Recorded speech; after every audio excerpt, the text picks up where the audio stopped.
출애굽기 25장에서 27장까지는 성막을 제작하는 것에 대한 내용입니다. 성막을 만드는 이유는 크게 세 가지 정도로 설명할 수 있습니다.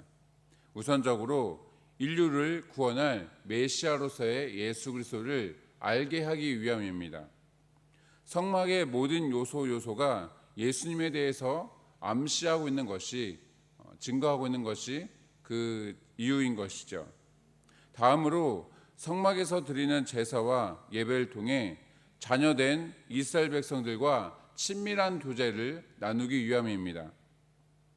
하나님의 뜻을 알게 하시고 그분의 마음을 품게 하셔서 생명과 구원의 길로 인도하고자 하시는 것이죠. 끝으로 하나님께서 이스라엘 백성 중에 함께 하심을 알게 하시려는 의도가 있습니다. 모두가 잘 알다시피 하나님은 눈으로 볼 수가 없는 분이십니다. 살아 역사하시는 무소부재하시고 또 전지전능하신 그런 분이셔서 그런 것이죠. 그런데 아이러니하게도 믿음이 연약한 인간들은 눈에 보이지 않는 것을 믿지 않으려고 하는 그런 경향이 있는 것입니다. 이런 연유로 아무 능력도 없는 우상들을 만들어서 섬기게 되는 것이죠. 이러한 연약함을 하나님께서도 잘 아시다 보니까 하나님을 그 어떠한 것으로 형상화하기는 어렵고 그 대신 거하실 처소 개념으로 성막을 만들게 하신 것입니다. 먼저 어제 본문인 1절에서 22절까지의 말씀을 간단히 살펴보면 크게 두 가지를 다루고 있습니다. 하나는 성막을 지을 때 백성들로 하여금 예물을 가져오도록 한 것입니다. 왜 그렇게 하도록 하신 것입니까? 그들이 가지고 있던 모든 예물들이 하나님께로부터 나온 것이기 때문입니다. 이스라엘 백성들은 오랫동안 노예로 살아왔었기에 그 어떤 값진 재물도 없었을 것입니다. 하지만 10가지 재앙이 끝나고 애굽을 나오게 될 때 하나님의 명령으로 이웃에 살고 있던 애굽인들로부터 금은 보화들을 받게 하셨습니다. 또한 자신이 가지고 있던 중에도 가장 귀한 것을 드려야 좀 더 성막에 대한 애착이 가지게 되고 또 마음과 신경을 더욱 쓰기 때문인 것이죠. 어차피 광야에서 쓸 일도 없기 때문에, 시장을 일도 없기 때문에 하나님께 드리도록 하신 것입니다. 어제 본문에서 다루고 있는 또 다른 하나는 우리가 흔히 지성소로 부르는 곳입니다. 말씀에서는 속죄소로 언급하고 있는데 이 안에는 대제사장이 1년에 단 한 차례 대속죄일로 구별된 날만 들어갈 수 있었습니다. 그날은 모든 이스라엘 백성들을 대신해서 그동안에 지은 죄를 회개하고 또 용서받는 그런 날인 것이죠. 그리고 그 안에는 하나님의 임재를 상징하는 언약궤 또는 법궤라고도 하는 증거궤가 놓이게 됩니다. 속죄소를 나오게 되면 성소가 있는데 그곳에는 오늘 본문에서 언급하고 있는 진설병을 놓는 상과 금초대가 있습니다. 먼저 진설병에 대해 말씀을 드린다면 그것은 주 재료가 밀입니다. 맷돌에 곱게 갈아서 가루로 만든 다음 기름을 두른 철판에 구워내게 되는 것이죠. 일주일에 한 번 12개를 구워서 6개씩 이렇게 상에 올려놓게 되어 있습니다. 이스라엘의 12지파를 상징하는 것으로 하나님 나라 백성으로서의 이스라엘을 상징하는 것입니다. 오늘날에는 예수님을 믿고 따르는 모든 그리스도인이라 할 수 있을 것인데 그들이 항상 하나님 앞에서 행해야 한다는 것을 가르쳐주고 있는 것이죠. 또한 생명의 떡이신 예수 그리스도를 가리키는 것이기도 합니다. 이 진설병이 만들어지는 과정을 통해서 그것이 담고 있는 영적인 의미를 살펴보면 예수님의 고난과 죽으심을 상징합니다. 예수님께서는 하나의 미랄이셨습니다. 인류를 구원하시기 위해서 친히 이 땅에 오셔서 온갖 고난과 조롱과 멸시를 받으시고 또 저주의 상징이었던 나무 십자가에 매달려 죽으셨죠.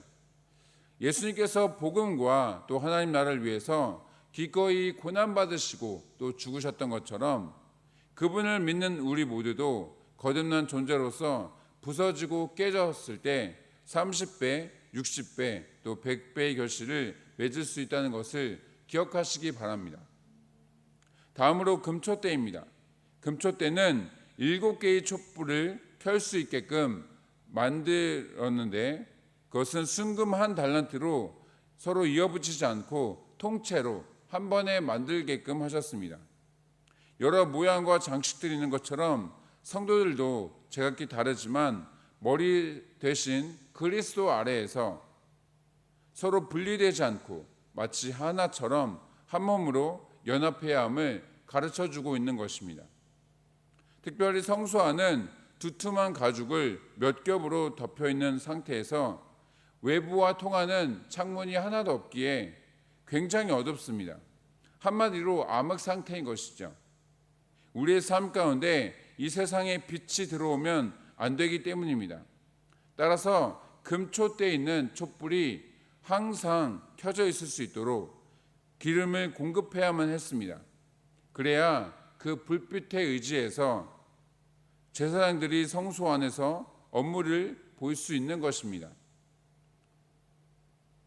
이러한 부분에서 영적으로는 빛 대신 예수 그리스도를 의미하고 있습니다. 그 무엇으로도 또 누군가를 구원할 수 없는 이 암흑과 같은 세상 속에서 오직 주님만이 우리에게 영원한 생명의 길로 인도해 주시는 것이죠. 그리고 우리를 향해 세상의 빛이 되라 그렇게 말씀하고 계신 것입니다. 기억할 것은 촛불은 스스로 밝혀지는 것이 아닙니다. 앞서 언급한 것처럼 기름이 있어야만 하는 것이죠. 그 기름은 성령을 의미합니다. 예수님은 항상 성령으로 충만하셨기에 모든 사명을 잘 감당할 수 있으셨습니다. 때문에 우리 역시 말씀과 기도로 또 성령 충만하게 힘써서 주의 부르심을 감당해야 하는 것이죠. 한 가지 특이할 만한 것은 성소 안에 있어야 할 물품 중에 오늘 본문에서든 또는 어제나 내일 본문에서든 빠진 것이 하나 있다는 것입니다. 무엇인지 아십니까? 바로 예수 그리스도의 중보기도를 의미하는 분향단이죠. 출애굽기 25장에서 분향할 향품을 준비하도록 말씀하시고 31장에서 성막의 물건들을 만들도록 지시하실 때는 이 분향단에 대해서 언급하고 계시지만 바로 지금 성막의 설계도를 설명하실 때는 말씀하고 계시지 않는 것입니다. 어찌됐든 분향단의 위치는 성소에서 지성소로 가기 직전에 있는 것으로 아침 저녁마다 그 분향단에서 향을 살라야 했습니다. 이건 역시 금초대의 촛불처럼 그 안에 있는 그 불들이 절대 꺼지면 안 되는 것이었고 하나님께서 말씀하신 방법대로 만들어진 향만 태울 수 있었습니다. 쉽게 말해서 하나님 앞에 드리는 기도는 하나님의 뜻이 이루어지도록 간구하되 그것이 끊이지 않도록 쉬지 말고 기도해야 한다는 것입니다. 십자가에 못 박혀 죽어가시는 그 순간까지도 또 새벽 미명마다 또는 저녁 그 늦은 시간마다 하나님의 뜻이 이루어지길 간구하셨던 그 예수님의 기도처럼 우리 역시 기도해야 한다는 것이죠.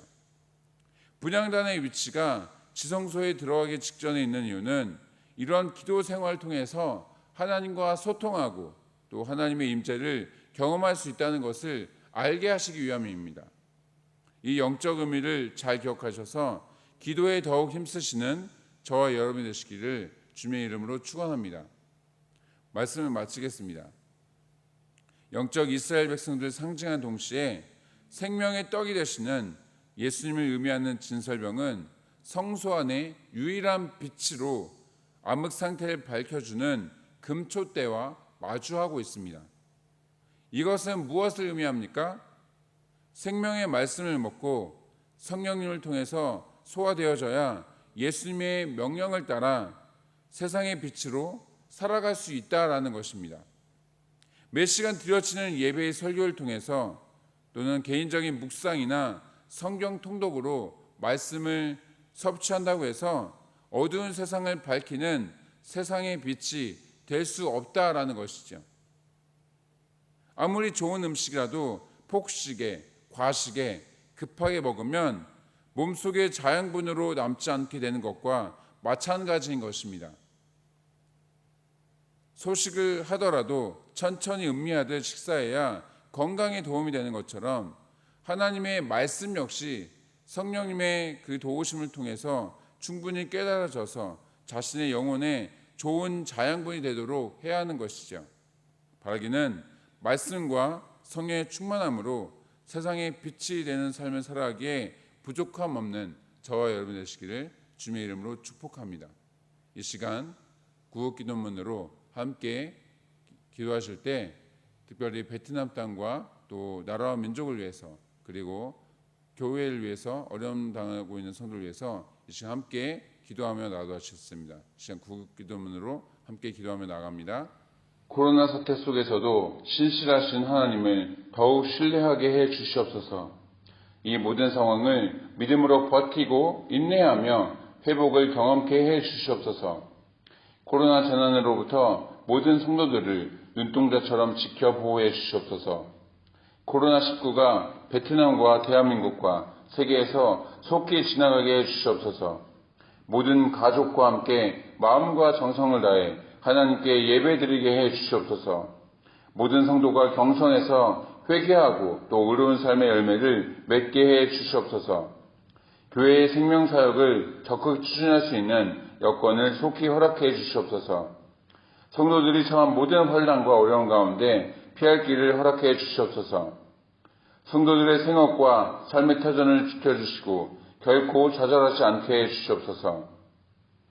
이 땅에 확산되고 있는 코로나를 막아주시고 완전히 종식시켜 주시옵소서.